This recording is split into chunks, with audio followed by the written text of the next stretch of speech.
CEIP, Casa Espírita Ilha de Paquetá, trazendo conhecimento através do decodificador Allan Kardec, consolando corações, mostrando o caminho do aprimoramento moral, despertando o espírito imortal em cada um de nós através da doutrina espírita, concedendo o pão do espírito que nos fortalece, dando sentido à vida. Boa noite a todos. Estamos aqui mais uma segunda-feira para darmos prosseguimento a esse estudo do livro A Caminho da Luz. A meu já está aqui, né? E nós vamos estudá-lo com o nosso companheiro Éder Andrade. O capítulo de hoje é o capítulo A Índia, né? Capítulo número 5. O estudo está muito bom. Eu convido todos a assistirem, tá? E se vocês estão gostando do nosso trabalho, dê o likezinho, né? Aperta lá a mãozinha para cima, dá o like, se inscreve no canal também para serem notificados e tem um sininho do lado direito, aciona o sininho para que vocês sejam avisados sempre que nós entrarmos no ar, tá? Então, conto com todos para fazer isso, para alavancar, né, a nossa visibilidade na internet. Então vamos fazer uma prece bem curta, rápida, para darmos prosseguimentos aos estudos. Jesus, mestre querido, amigos espirituais, trabalhadores da Casa Espírita Ilha de Paquetá, que nós possamos, Senhor, neste momento, dar prosseguimento aos trabalhos de estudo do livro A Caminho da Luz. Que nosso companheiro Éder, ele seja sempre muito bem intuído, que esteja sempre pleno de saúde, de paz e de muita tranquilidade, para que nós possamos juntos levar esse trabalho até o final. Muito obrigado, Senhor Jesus, que assim seja. Éder, querido, é com você. Prezados amigos, estamos aqui mais uma vez para darmos continuação ao estudo do livro A Caminho da Luz. Meu nome é Éder Andrade, eu sou do Espírito Consolador Comunidade Espírita Cristã e, em parceria com o companheiro Ricardo, estamos fazendo um trabalho de gravação dos capítulos do livro A Caminho da Luz para que todos possam, que desejarem nos ouvir, parar e refletir um pouquinho sobre a grande trajetória planetária, a grande trajetória cósmica que os espíritos que vieram de outros orbes passaram aqui pela Terra, deixaram uma experiência muito grande, retornaram ao seu mundo de origem. E todo conhecimento, todo estudo aqui deixado serve para alavancar a nossa evolução, o nosso crescimento espiritual. Nós começamos a falar sobre o livro A Caminho da Luz. Fizemos uma introdução, fizemos um comentário sobre a introdução de Emmanuel e estamos procurando mostrar aos amigos o quanto os benfeitores espirituais interagiram com o planeta Terra de maneira a criar as condições propícias para que aqui espíritos vindos de outro orbe, num estágio mais evolutivo ou não, pudessem encontrar as condições perfeitas para o seu aprimoramento. Por que eu digo isso? Porque da mesma forma que nós podemos receber espíritos mais evoluídos, que vêm até aqui para auxiliar, interagir na condição de missionários, nós também temos espíritos que vêm aqui numa condição de prova, para poderem, reencarnando em situações bastante precárias, utilizarem o conhecimento que já possuem do seu orbe de origem aqui na Terra, colaborando, favorecendo, ensinando, trocando E com isso nós vimos que para alavancar a evolução do planeta Terra, já que os habitantes primitivos aqui da Terra estavam tendo uma certa dificuldade de acelerar a sua caminhada, os espíritos crísticos promoveram a vinda de exilados para cá, em particular da estrela de Capela, da constelação do Cocheiro, que vieram para cá com o objetivo de aqui permanecer em exílio, reencarnando em agrupamentos primitivos. Mas como eram espíritos bastante evoluídos, espíritos com um nível de evolução moral bastante acentuado e conhecimento científico também, eles iriam imprimir nessas comunidades primitivas toda uma mudança de estrutura de conhecimento, toda uma mudança em termos de organização social. Então a gente observa, e pela visão de Emmanuel, quando o Cristo, Jesus, recebe de braços abertos esses espíritos que estavam migrando para a Terra, vai direcioná-los para reencarnarem em regiões diferentes do planeta, que nós já falamos aqui, as regiões do regadio, ou seja, regiões propícias para o surgimento de civilizações, as margens de grandes rios, aonde seria possível o desenvolvimento da agricultura, o desenvolvimento da cerâmica, o desenvolvimento da escrita e, acima de tudo, a mudança da estrutura social.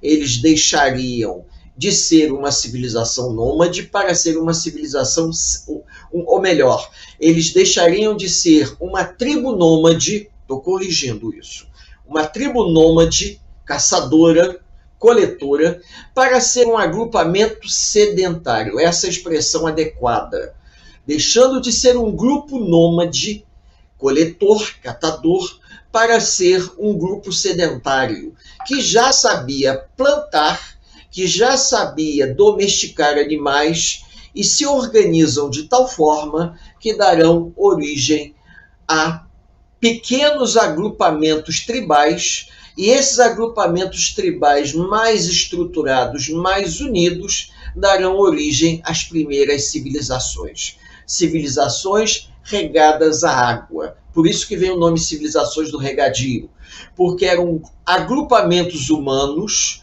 várias tribos ao longo do rio, que viviam do cultivo, da agricultura e da criação de animais. Então, esse é um ponto importante.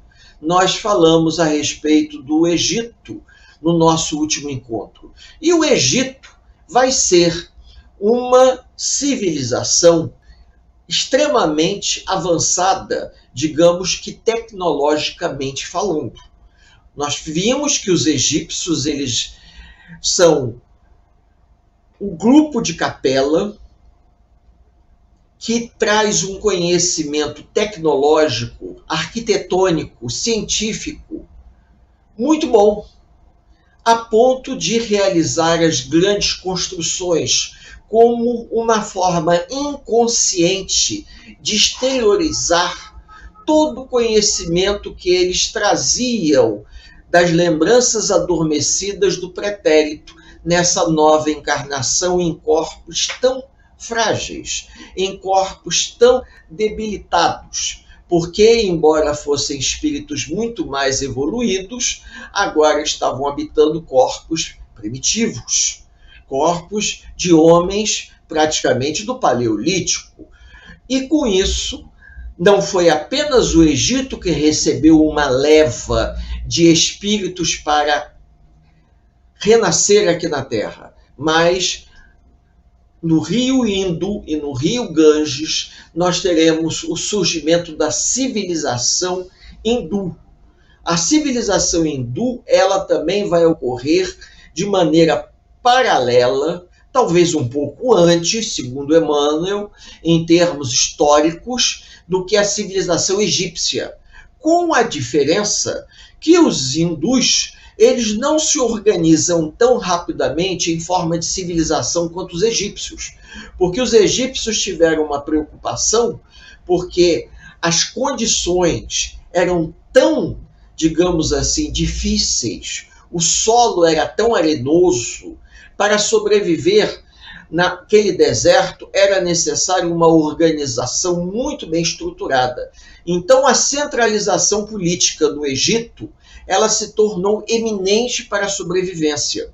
Então, enquanto no Egito estava havendo um movimento político de centralização entre as tribos do norte e as tribos do sul, dando origem ao Egito antigo que nós conhecemos, por conta de uma guerra interna entre os nomos, que seriam, digamos, as cidades, né? As tribos do norte e as do sul se uniram sob a liderança do faraó. Já na Índia, nós vamos ter um processo de ocupação diferente. E esse processo de ocupação, ele vai se dar ao longo desse grande rio, Rio Indo e Rio Ganges, tá? Aonde os grupos humanos, eles vão renascendo ali, porém, inicialmente, quando esses grupos humanos renascem e vão se dando conta de que reencarnaram em condições extremamente difíceis para sobreviver, porque eles partiram de um planeta, eles partiram de um orbe muito mais desenvolvido do que a Terra e vieram para cá praticamente da Idade da Pedra Polida. Então isso gera um desconforto interno tão grande no grupo daqueles exilados de capela que renascem na região entre o Rio Indo e o Rio Ganges, que leva até um processo migratório. Eles tentam sair dali para buscar uma outra região. Eles tentam sair daquela região através do movimento caminhando, se nós podemos dizer assim, para que eles pudessem encontrar condições melhores de vida.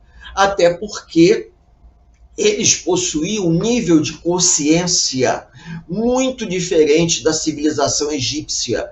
Eles tinham uma visão espiritual completamente diferente. E dentro dessa visão espiritual, dentro dessa noção de universo, eles sentem a necessidade de sair dali. O que no caso do Egito não dava, porque o deserto era uma barreira natural.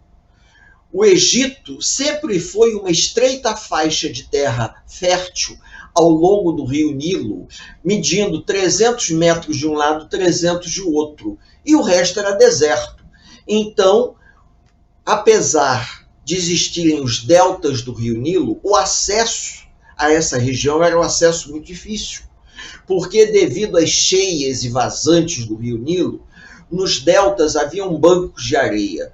Então os navios que porventura viessem do mar Mediterrâneo, alguns encontravam dificuldade de passar pelos deltas do rio Nilo para poderem percorrer o rio Nilo, porque haviam bancos de areia por causa de um processo de assoreamento, então eles não conseguiam passar. Com isso, a civilização egípcia ela ficou um pouco confinada, isolada pelo deserto, que era uma barreira natural, pelas condições climáticas que fizeram com que, durante muito tempo, os próprios egípcios não saíssem daquela região, assim como os estrangeiros também não se aventuravam a atravessar o deserto na esperança de encontrar quem vivia às margens do rio, por conta das condições extremamente duras. Só para os amigos terem uma ideia, no caso do Egito, todo mundo que vai fazer turismo no Egito vai durante o inverno, porque a temperatura média no inverno, a temperatura cai no deserto para mais ou menos 35, 30, 40 graus. Imaginem, inverno, porque no verão é insuportável. Eles lá não conseguem aguentar. Então, quando alguém viaja daqui para ir para o Egito, para conhecer aquelas pirâmides, fazer aquela viagem pelo Rio Nilo, vai sempre no inverno, que as temperaturas são mais baixas e são quentes em relação aqui. O inverno deles é o nosso alto verão. Eu vou pedir ao companheiro Ricardo para iniciar os slides para que a gente possa ir já fazendo alguns comentários. Então nós vamos falar da Índia. O país indiano é o nossa quinta apresentação, tá? Aonde nós vamos mostrar para os amigos a Índia, que seria o primeiro slide. A Índia que nós conhecemos no mapa, que hoje, se abrirem um mapa, vão ver a Índia, e nós vamos perceber que toda a civilização egípcia, toda a civilização indiana, ela se dá, assim como a egípcia se deu, entre os rios Indo e Ganges. Então existe aí uma planície, chamada planície Indo-Gangética, se eu não me engano. Se tiver algum professor de geografia aí, pode me corrigir, da onde os grupos humanos foram nascendo, surgindo e vivendo. Por quê? Por serem sedentários, eles já sabiam plantar. Desenvolviam a agricultura e, com isso, eles dependiam da água do rio para poder sobreviver, beber, tomar banho, dar de beber aos animais e aguar as plantações. Então, é a segunda civilização que nós estamos vendo que depende da água para sobreviver. Agora, é interessante que desde a antiguidade, muito antigo mesmo, existia dentro da organização hindu uma escrita chamada os Vedas, tá? E dentro dessa escrita, os Vedas, que a gente pode até encontrar numa livraria, que foi escrita há muito tempo mesmo, antes mesmo do próprio Cristo, estabelece uma divisão social. O que nós chamaríamos de Upanishads são as discussões em cima dos Vedas. Ou seja, aqui do lado direito nós temos um trecho do Upanishads, onde havia uma espécie de dialética sobre os Vedas. E os Vedas, até hoje, são estudados pelos indianos, porque são textos sagrados, e esses textos sagrados, eles definem a sociedade indiana. E essa sociedade indiana, ela é definida dentro de padrões extremamente rígidos, que determinam a posição social do indivíduo de acordo com o seu nascimento. É o que nós chamaríamos sociedade estamental.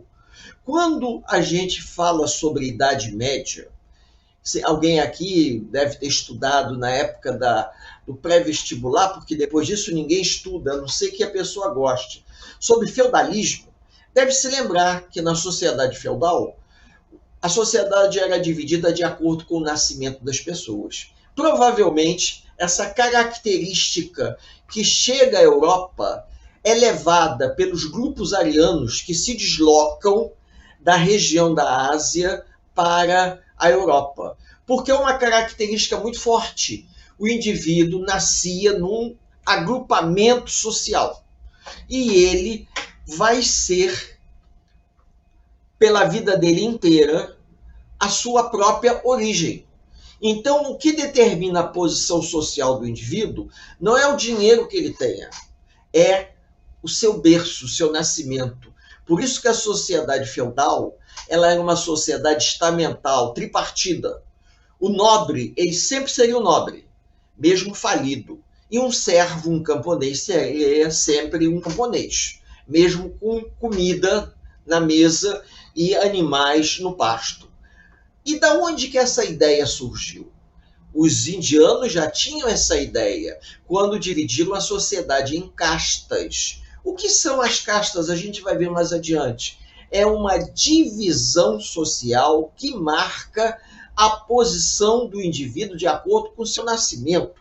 E por acaso está passando um filme aí na Netflix que eu dou até como indicação para os amigos verem, que é um retrato do que nós estamos falando aqui, chamada Tigre Branco. Tá? É um filme muito interessante, é a história de um motorista particular. Ele era motorista de uma família particular, mas eu não vou falar mais nada para que os amigos possam ver como a sociedade indiana ela é marcada por uma divisão de classe, que chamam divisão de castas. A coisa é tão forte que ela vem da antiguidade, a ponto de algumas pessoas elas ficam numa posição de subserviência a outras porque elas pertencem a uma casta. Então elas jamais vão poder atingir um determinado patamar da sociedade. E nós sabemos muito bem que numa sociedade capitalista como a nossa, a mola mestra para o indivíduo mudar de classe é a questão financeira. Tanto é que nós temos os famosos emergentes, pessoas que de uma hora para outra conseguiram acumular dinheiro e mudaram de nível social. Numa sociedade como a hindu é complicadíssimo. Por quê? Porque os indivíduos dentro da sociedade indiana, eles sempre vão ser identificados socialmente pelo seu nascimento. E hoje está havendo uma mistura, as pessoas estão se misturando mais. Há uma tendência, daqui a um futuro distante, disso se modificar. Mas, por enquanto, a coisa é muito complexa, porque ela envolve uma questão cultural. Quando nós falamos, por exemplo, que no Brasil existe discriminação, no Brasil existe preconceito, no Brasil existe até uma questão de gênero, na verdade, racismo, então a gente não tem... Na indiana é alguma coisa assim estratosférica. Quando a pessoa lê um pouco mais, estuda um pouco mais, ou vê um filme, você fica de queixo caído.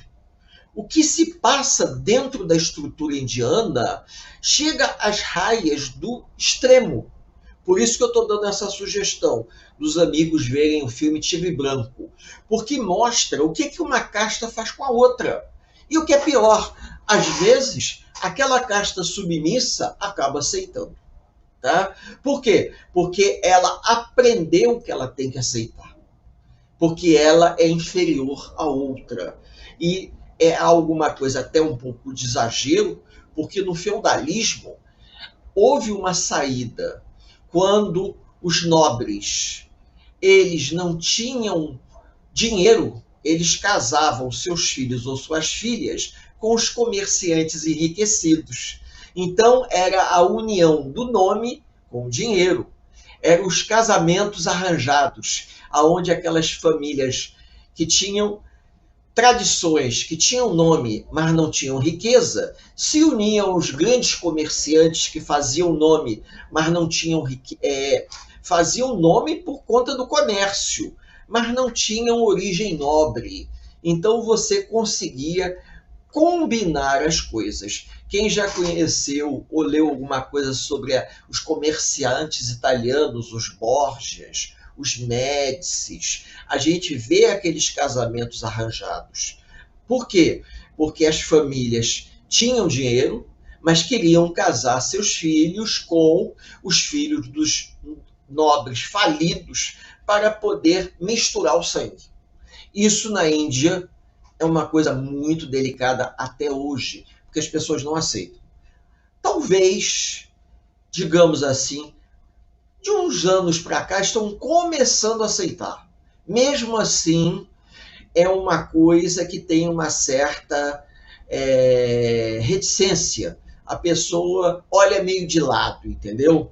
Olha meio de lado porque o indivíduo pertence a uma casta. E o curioso é que todos eles têm um traço fisionômico muito parecido, mas eles se identificam com facilidade. Fulano é da casta tal. Então não é nenhuma questão de dizer que eles trazem um traço físico muito diferente em relação aos outros. Tem a ver com a questão do dialeto, tem a ver com a questão da cultura. Muitos não se misturam, ficam separados em grupos. Então, isso tudo é um elemento que contribui para que na Índia ocorra a manutenção do sistema de castas, porque isso está tão entranhado, vejam bem, nos espíritos de capela que reencarnaram naquela região, que eles passaram de geração em geração isso. Essa era a grande prova dos capelinos da região da Índia, conseguirem se flexibilizar e aceitarem os outros como pessoas irmãs, sem a grande discriminação que nós vamos ver mais adiante. Tá bom? Ricardo, passa aí para a gente um outro slide. Então, os arianos puros. Quem seriam os arianos puros? Seriam aqueles que reencarnaram, tá? E que representariam, digamos assim, o top, se eu posso falar essa expressão, da sociedade. Então, nós temos rostos famosos. Esse primeiro rosto que tem aqui, que estampou aquela revista National Geographic dessa mocinha, que hoje ela deve ter uns 45 anos, a gente vê como é a pele, os olhos. É diferente, você não vê aí traços grosseiros, porque à medida que os espíritos iam reencarnando, eles iam imprimindo naqueles grupos nativos da região as suas características genéticas que traziam no perispírito. Então, houve uma remodelagem, se eu posso dizer assim, dos perispíritos dos grupos dos arianos, ou melhor, dos capelinos, que lideravam aquelas levas de processos de migração. Agora, a gente não pode esquecer o seguinte, né? Que todos eles eram proscritos de capela. Apesar de esses aí se acharem, digamos, melhores do que os outros, mais bonitos, vamos usar uma expressão assim, ou até mais inteligentes, todos estavam no mesmo barco. Todos eles eram exilados, eram proscritos, foram banidos. Porém, quando eles encarnam, ao passar de algumas gerações, aonde aqueles traços fisionômicos rudes dos habitantes da região do Indo e Ganges vão sendo modificados pela influência do perispírito dos capelinos, pois eles eram espíritos mais evoluídos em relação aos habitantes do Vale do Indo e do Ganges, vai havendo uma alteração nos traços fisionômicos. E esses arianos começam a se dar conta, tá, que eles desejavam uma coisa melhor do que aquela vida miserável que eles estavam tendo ali. Aí muitos podem perguntar, e da onde que eles tiraram isso? Era uma coisa instintiva, que eles traziam no seu inconsciente. Da mesma maneira, falando de uma maneira assim romântica, que os salmões sobem o rio da onde nasceram para desovar, ou as tartarugas voltam às praias aonde seus ovos, onde o ovo que deu origem a ela chocou para que ela pudesse colocar novos ovos, né? Esses capelinos, eles sentem um impulso muito grande de migrar em busca de outras regiões. Então, todo o conhecimento que eles traziam no seu inconsciente, vejam que nós já falamos sobre isso quando falamos sobre o Egito, que os governantes que lideram as tribos, os nomos no Egito, que tomam o poder e que têm um controle da política, da economia, da religião, eles desabrocham neles todo um conhecimento de vidas anteriores. Porque nós já falamos isso, já tivemos oportunidade de conversar, e eu acho que os companheiros sabem que tudo aquilo que nós granjeamos em vidas passadas, através de um esforço honesto, de um trabalho digno, faz parte de uma bagagem da alma. E essa bagagem da alma, ela é inalienável. Ou seja, o indivíduo pode ter um defeito muito grave, a ponto de ter sido exilado na Terra. Mas se ele, no seu país de origem, no seu orbe de origem, na sua estrela de origem, ele era, por exemplo, um músico, ele era um escritor, ele era um filósofo, ele era um pensador, mesmo nascendo num corpo primitivo, em algum momento vai desabrochar habilidades que ele desenvolveu por esforço próprio. E essas habilidades, elas vão ser utilizadas em favor daquele grupo. Foi o que aconteceu no Egito. Com a diferença que, devido ao isolamento no Egito, os capelinos que estavam ali e que ocupavam os cargos de mando, como faraós, como sacerdotes, ou como, por exemplo, os administradores, eles vão usar toda essa bagagem, vizir, a palavra que eu estava lembrando é vizir, primeiro-ministro. Eles vão usar todo esse conhecimento para poder promover o crescimento do Egito. Nesse caso, os arianos, eles se sentindo incomodados, talvez pela vaidade, pelo orgulho que deveriam depurar naquela região, eles não fizeram isso. O que vai acontecer? Eles vão se deslocar, indo em direção ao Oriente Médio. E do Oriente Médio, eles vão migrar em direção à Europa. Ricardo, por favor, vamos passar para o outro slide. Então, aí nós temos o deslocamento dos áreas. Vocês podem ver aí um exemplo de o que seria um modelo do ariano primitivo. Lógico que no slide anterior eu mostrei a beleza da raça ariana que ainda hoje compõe a civilização indiana.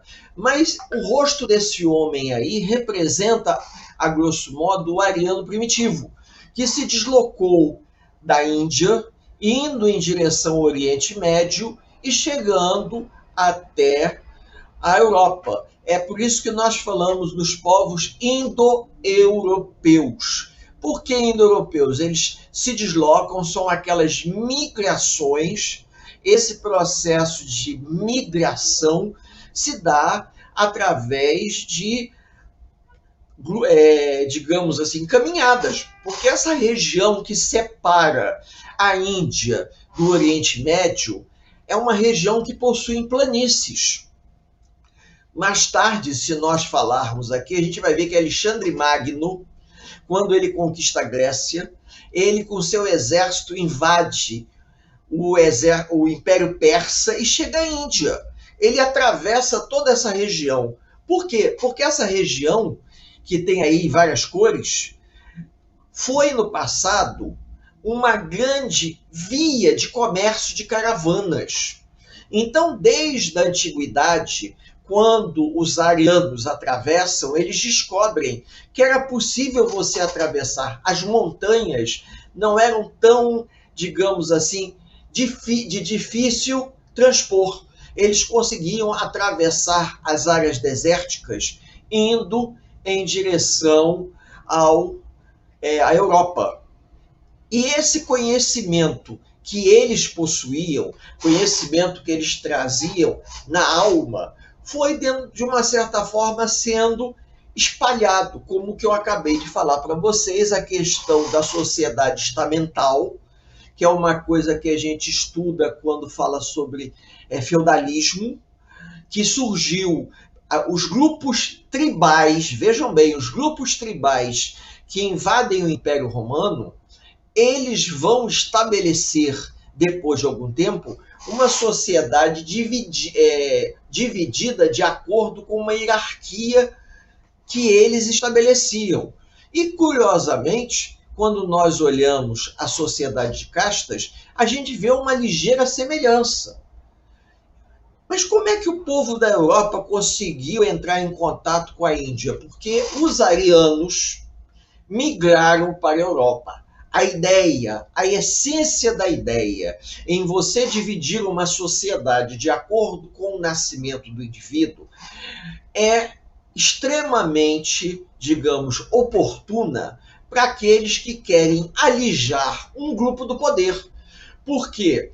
Porque se você estabelece que só os bem-nascidos, só os privilegiados têm acesso ao poder, aquelas pessoas que não são das famílias que deram origem às tribos que formaram aquele lugar, nunca vão ter acesso a nada.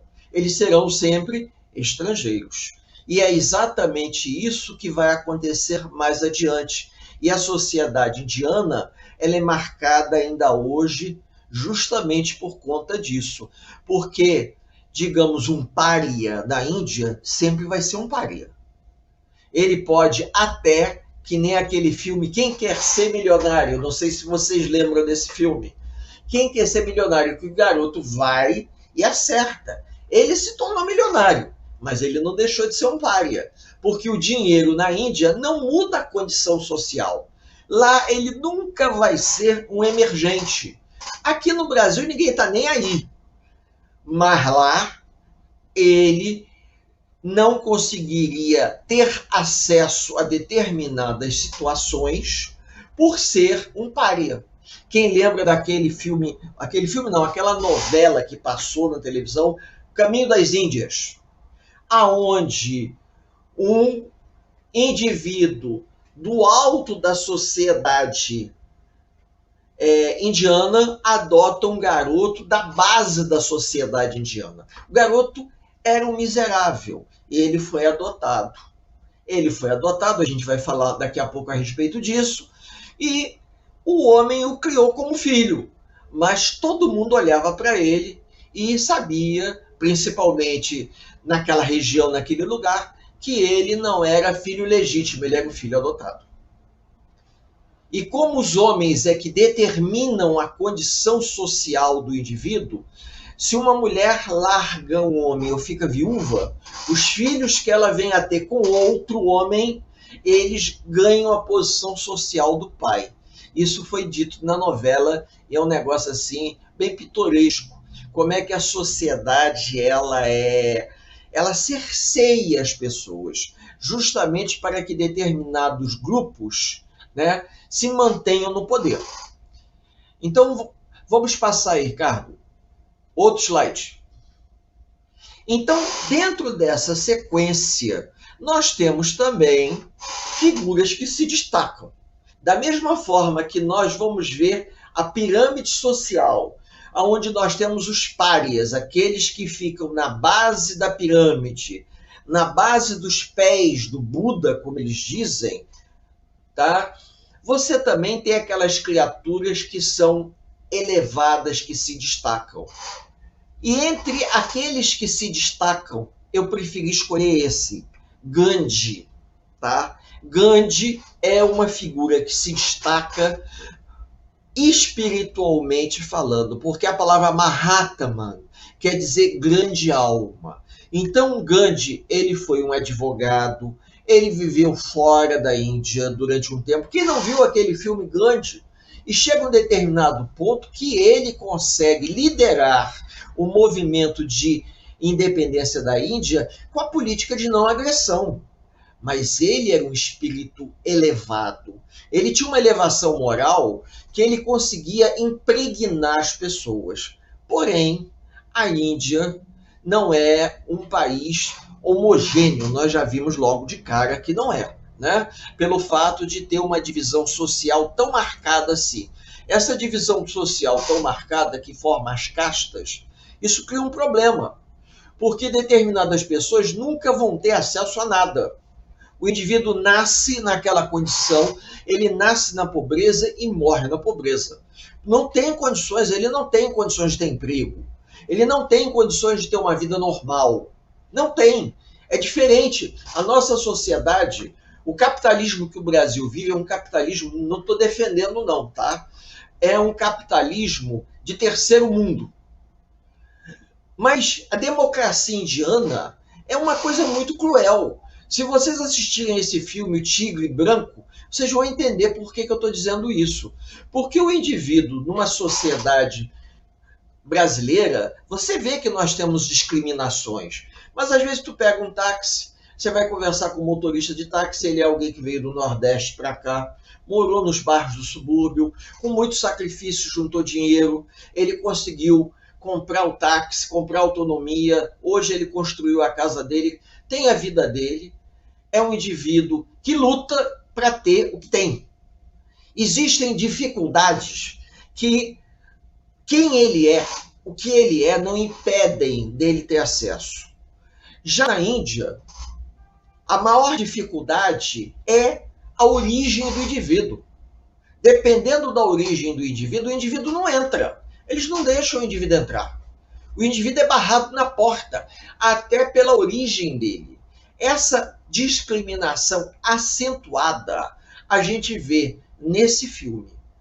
Dos filmes indianos que eu tive a oportunidade de assistir, foram 3. Quem Quer Ser Milionário, A Volta para Casa, que é com o mesmo ator de Quem Quer Ser Milionário, e esse último, Tigre Branco. O Tigre Branco, sinceramente, a gente tem que ver prestando atenção muito na atitude das pessoas, para você ver a forma com que aqueles que estão abaixo da sociedade são tratados por aqueles que estão acima. E o mais interessante, se eu posso dizer isso, que o indivíduo, a revolta, ela vai se dar, depende do momento. Quando o indivíduo está sob pressão, porque senão ele acaba aceitando aquilo porque ele não tem outra escapatória, não tem outra saída. A sociedade é uma sociedade muito fechada, estamental. Com isso, ele só pode se movimentar dentro daquela estrutura, a não ser que aconteça dele migrar e ir para um outro país, aonde ele vai ser visto como uma pessoa normal. Por isso que você vê nos Estados Unidos uma grande quantidade de imigrantes. Lá, apesar de toda a confusão de Nova York, a gente vê que as pessoas são tratadas como pessoas. Existe um certo preconceito, sim, mas não fica nem aos pés do preconceito que existe na Índia em relação àqueles que estão na questão social abaixo um do outro. E o que mais me impressionou é que a gente vê que dentro das próprias castas as pessoas se aproveitam uma das outras. Essa que é a parte mais delicada. Por isso que a minha sugestão para os amigos verem que isso tudo é remanescência do que os espíritos que vieram de Capela para cá teriam que depurar. Ah, mas no Egito não tinha uma hierarquia social? Tinha. No Egito tinha uma pirâmide social. Mas se o faraó estivesse passando, olhasse para um jovem e achasse esse jovem talentoso, poderia levá-lo para trabalhar no seu palácio. Haja vista que José, agora me deu um branco, mas acho que foi José, que foi vendido como escravo pelos seus irmãos ao Egito. No Egito, ele estava nas prisões quando ele passou a ter sonhos e adivinhações. E o faraó ficou sabendo e convidou ele para fazer a adivinhação do sonho do faraó, porque ele era conhecido como um estrangeiro com a capacidade de adivinhar os sonhos. O faraó ficou tão impressionado que convidou o hebreu, o estrangeiro, para ser vizir. Isso na Índia não aconteceria. Vejam bem, José tinha sido vendido pelos seus irmãos como escravo para o Egito. Ficou um bom tempo como escravo e, por acaso, segundo a Bíblia, e pela habilidade de José de adivinhar os sonhos, o faraó ficou sabendo que aquele estrangeiro tinha essa habilidade. E os egípcios também, por uma influência de serem também capelinos, eles tinham essa visão transcendental. Então José é chamado à frente do faraó e adivinha o sonho do faraó das 7 espigas magras comendo as 7 espigas gordas e das 7 vacas magras comendo as 7 vacas gordas.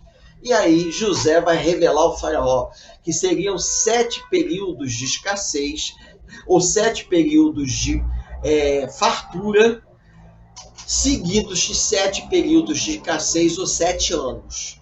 O faraó ficou tão impressionado que o vizir passou a ser um hebreu. Vejam, a gente vai lembrando, de repente eu posso até trocar informações porque é muito conhecimento. Agora, na Índia, um estrangeiro conseguir ter acesso, os ingleses, eles se admiravam de ver os indianos vivendo naquelas condições. Conta-se uma história que um daqueles ingleses posudos que iam à Índia provavelmente comprar e vender algodão, porque a Índia foi um país que produzia muito algodão. E o algodão indiano ia para a Inglaterra, porque a Índia era uma colônia da Inglaterra. E todo o algodão indiano ia para a Inglaterra, onde se produzia tecidos, e os tecidos voltavam para ser vendidos na Índia. E com isso, toda a produção artesanal doméstica de tecidos indiano faliu, porque os ingleses acabaram com o artesanato indiano. E esse inglês chega nas margens do Ganges e vê um daqueles indivíduos tomando banho naquela água lamacenta, parecendo água do mangue, aqui da Avenida Presidente Vargas.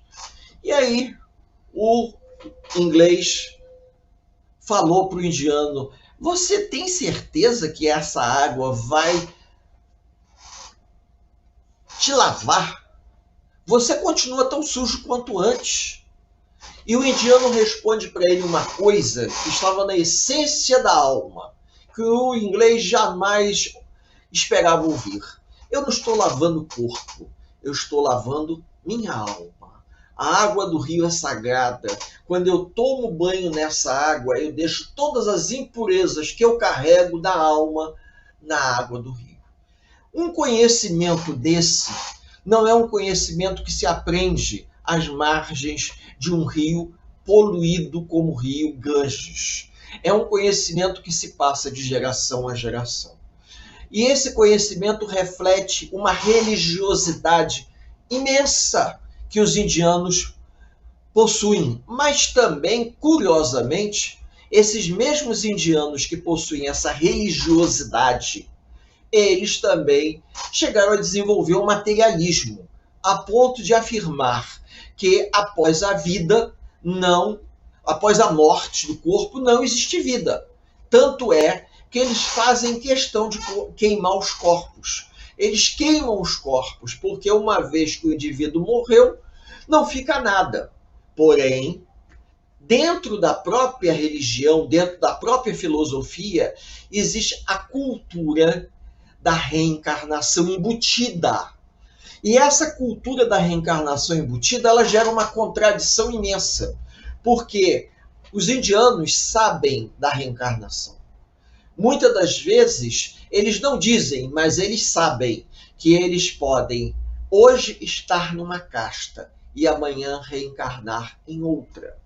Vamos lá, Ricardo, passa aí. Então nós temos aqui as castas, os níveis sociais das castas, onde você tem o trabalhador braçal, o comerciante, aqueles que desenvolvem o trabalho administrativo. Então, com isso, é interessante, porque, por exemplo, o indivíduo, para ser um sacerdote, ele tem que ser um brahmane. O indivíduo que está no meio da pirâmide não vai poder ser nunca, porque existe o acesso ao segmento da sociedade de acordo com o nascimento do indivíduo. Então, por exemplo, o comerciante, ele pode até fazer aquilo que quem está abaixo dele faz, mas nunca vai poder fazer aquilo que está acima dele na pirâmide social. E com isso nós temos uma sociedade marcada de acordo com o nascimento. O indivíduo pode até desejar, como eu falei aqui, que um Brahmane, ele pode até adotar um pária. E na novela que passou na televisão aparecia isso. Um Brahmane que ele adota um menino. E o menino era um pária. E o Brahmane tratou o menino como um indivíduo normal, só que ele era um pária, ele não era um Brahmane. Com isso, a própria sociedade ela é extremamente seletiva. É como se as pessoas tomassem conta uma das outras, justamente para que um não passe à frente do outro dentro desse processo de seleção natural. Onde, como é muita gente, tá? As vagas, as oportunidades, elas são restritas. Então, nós poderíamos dizer que as profissões elas ficam dentro das mesmas famílias. Que nem uma tradição antiga que nós tínhamos aqui no Brasil. Por exemplo, no interior, a gente via o pai era sapateiro, os filhos acabavam sendo sapateiro. O pai era um ferreiro, os filhos continuavam sendo ferreiro. O pai era um alfaiate e ensinava o ofício aos filhos. De uns 40, 50 anos para cá, isso mudou. Mas a gente ainda vê isso. Hoje, por exemplo, numa cidade como Rio de Janeiro, São Paulo, o pai é médico, é dentista. E às vezes o pai faz tudo para que o filho herde a profissão, para ele poder herdar todos o consultório, as ferramentas, os instrumentos.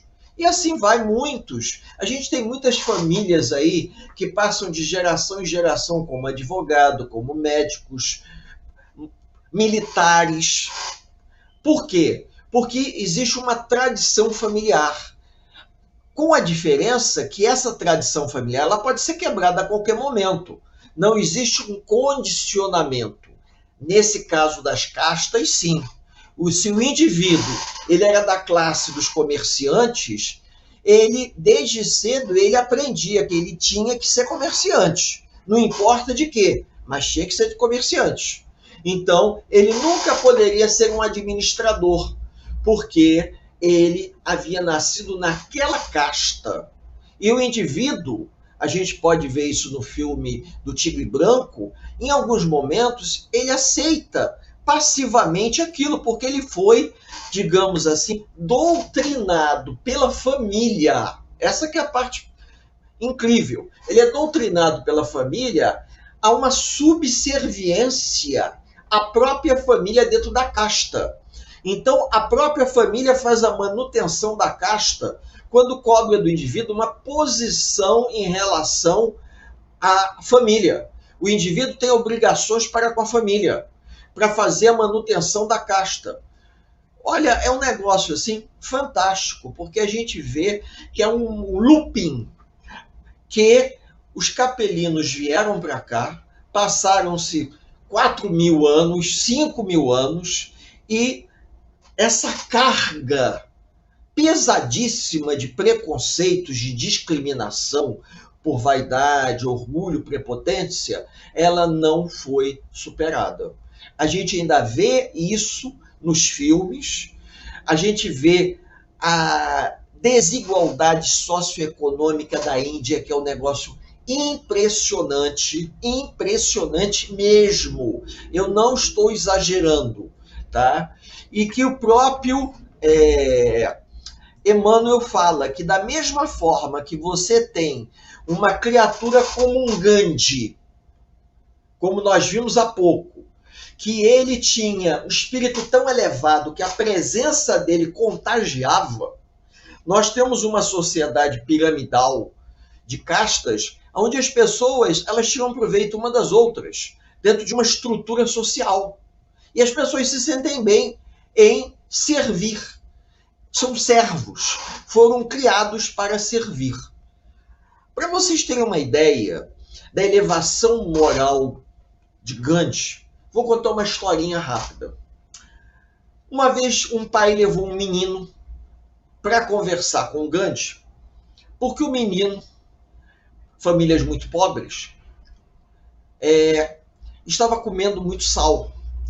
E para vocês terem uma ideia, as condições de vida de boa parte da população são péssimas.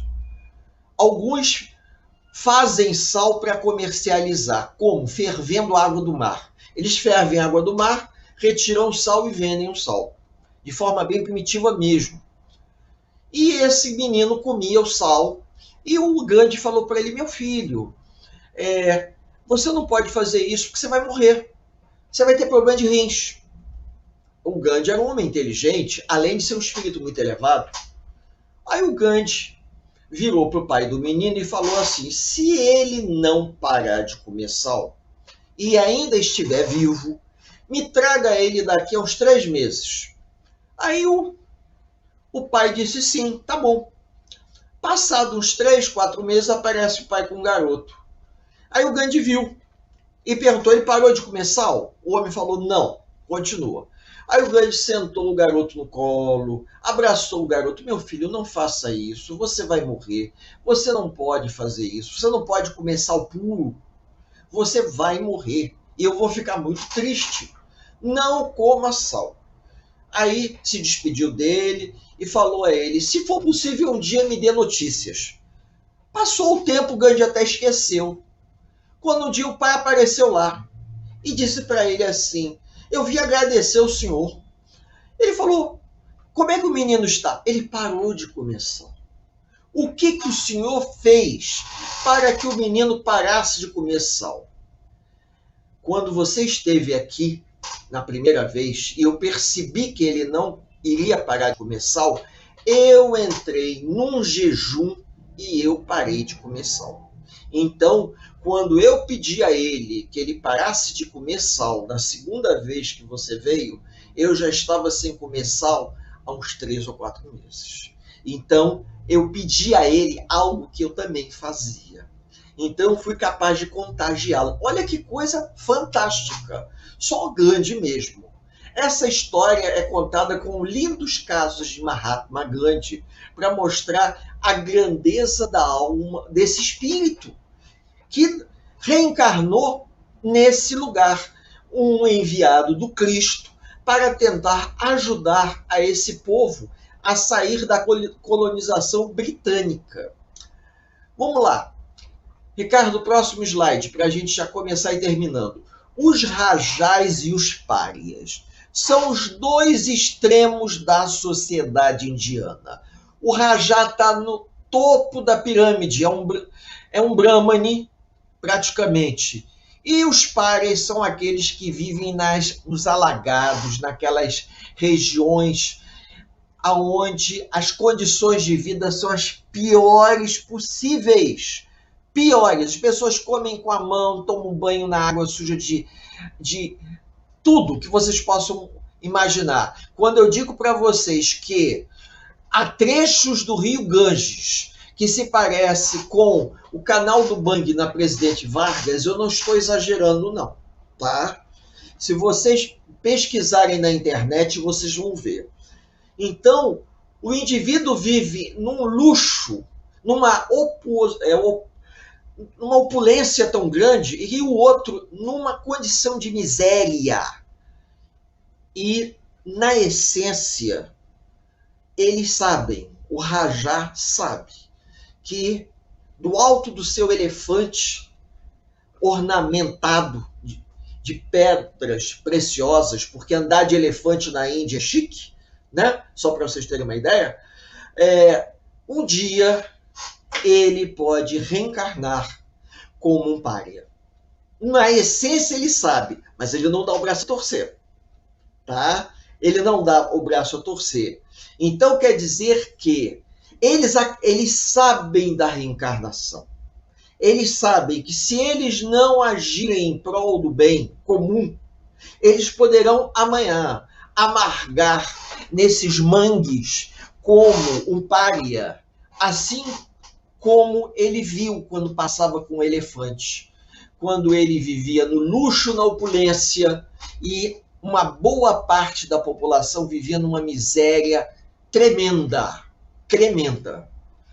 Vejam, eu estou fazendo esse comentário porque é exatamente o que Emmanuel fala aqui. tá? E a gente vê isso nos filmes, a gente vê esses filmes de uma geração para cá estão desmistificando, estão revelando a Índia que nós não conhecíamos, a miséria moral que existe na Índia, a quantidade de gente, as pessoas tirando proveito uma das outras das formas mais possíveis e imagináveis. Coisas que a gente nunca imaginou. A gente sabe que pode existir, mas você nunca imaginou que fosse do jeito que é. Por isso que eu sugeri que vejam esse filme do Tigre Branco, porque ele vai mostrar um lado oculto que a gente até sabe que existe. Por exemplo, o Nordeste brasileiro não fica muito atrás, mas acontece que há situações de miséria moral que vão além da miséria social. Além. A gente se surpreende. A gente surpreende. Não que a gente não tenha aqui pessoas no Brasil que tenham carrões importados, que vivam em mansões de luxo, em condomínios milionários. E paralelo a essas mansões de luxo e esses condomínios milionários, a gente tem comunidades onde algumas pessoas vivem no nível social de pobreza africano, aqui na zona sul do Rio de Janeiro. Então, com isso, se a gente sabe disso e sabe que existe a reencarnação, a gente sabe que pode vir amanhã na comunidade. Mas o que me impressiona é que o abismo entre o que a gente vive aqui e o que hoje existe na Índia, em alguns aspectos, é um negócio assim impressionante. Eu posso até estar dando uma dose de exagero e vocês têm todo o direito de criticar no momento que fizerem as perguntas. Mas pesquisem, entrem na internet, verifiquem. Hoje em dia, com a facilidade da internet, a gente viaja pelo mundo sem sair de casa. Verifiquem. Verifiquem se eu estou exagerando. Na Bahia, nós temos os alagados, as palafitas.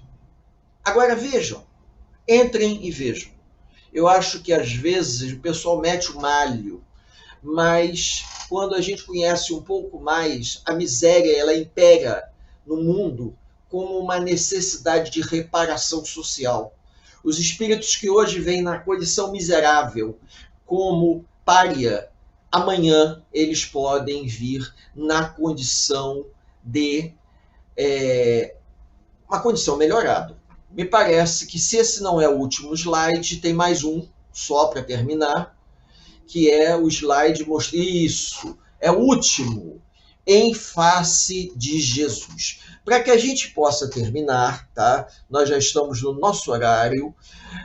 A Índia apresenta contrastes que chegam a beirar a curiosidade quando a gente tem um Mahatma, um espírito que tem uma alma fantástica e ao mesmo tempo você tem coisas como um faquir, um homem que quase não come e dorme numa cama de pregos porque consegue ter um controle sobre a dor. E tem os yogis, aqueles homens que ficam em meditação. E alguns chegam a dizer que existem yogis que conseguem ter um controle mental tão grande que conseguem se elevar. Se elevam alguns centímetros em relação ao solo. Gente, a cultura indiana, ela influenciou a cultura ocidental muito mais do que a gente imagina, até mais do que a cultura egípcia, porque com o retorno dos exilados de Capela do Egito, todo aquele conhecimento que era utilizado pelos egípcios para fazer a mumificação dos mortos, para a construção das grandes pirâmides, se perdeu. E com aquela escrita e hieróglifos, é difícil você traduzir ao pé da letra e saber ao certo as informações, porque as informações mais importantes, o conhecimento mais, digamos assim, transcendental, eles não colocavam no papiro. Aquilo era transferido de pai para filho oralmente. E no caso da Índia, como ocorreu a migração dos áreas da Índia para o Oriente Médio, chegando inclusive à Europa, nós vamos ter uma forte influência ariana no Oriente Médio, na região da Palestina, vamos ter uma forte influência ariana também na Europa. Então, a combinação de todas essas influências acabou ajudando na formação da nossa cultura atual. Ou seja, eu costumo dizer para os alunos na escola que o conhecimento que nós temos hoje é uma grande coxa de retalho, que a gente vai juntando os pedacinhos e vai formando aquele tipo um fuxico, né? Onde você vai juntando aqueles pedacinhos de tecidos diferentes e você forma aquela grande coxa, que são pedacinhos oriundos de lugares completamente diferentes.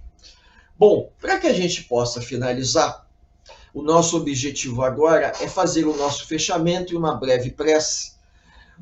O que Emmanuel nos passa com o estudo da Índia? A civilização indiana, que se formou com base nos exilados de Capela que foram direcionados àquela área, acabou fracassando em parte, porque uma das missões era diminuir a discriminação social.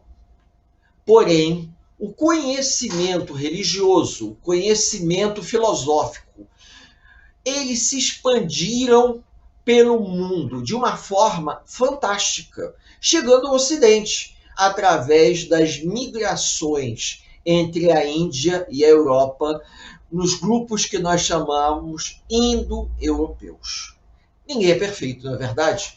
E ainda hoje nós sabemos perfeitamente que muitos desses capelinos permaneceram aqui, continuam, para ajudar a tentar corrigir toda a distorção que se formou na sociedade, fruto da vaidade, do abuso, do egoísmo, que deveria ser depurativo no início, e não foi. Já no caso do Egito, os exilados de Capela do Egito completaram a missão e retornaram. Por isso que nós ficamos surpresos quando no novo império todo o conhecimento do antigo império desapareceu. Como se dissesse assim, aonde é que eles enfiaram todos os pergaminhos que ensinavam a fazer pirâmide, mumificar os corpos? Eles levaram com eles. Era um conhecimento que eles traziam na alma. Era um conhecimento intuitivo. Já no caso da Índia, esse conhecimento se espalhou. Cada casta possui a sua dose de conhecimento, porém, os anos que se passaram acabaram impregnando a própria sociedade indiana de um materialismo muito grande. É uma contradição. Eles, ao mesmo tempo que carregam uma carga de materialismo, eles, na sua essência, acreditam na reencarnação. Eu acho que se parece um pouco com a gente, né? Quando diz assim, você acredita na reencarnação? Sim. Mas e o desapego dos bens materiais? Eu ainda não trabalhei o suficiente para isso.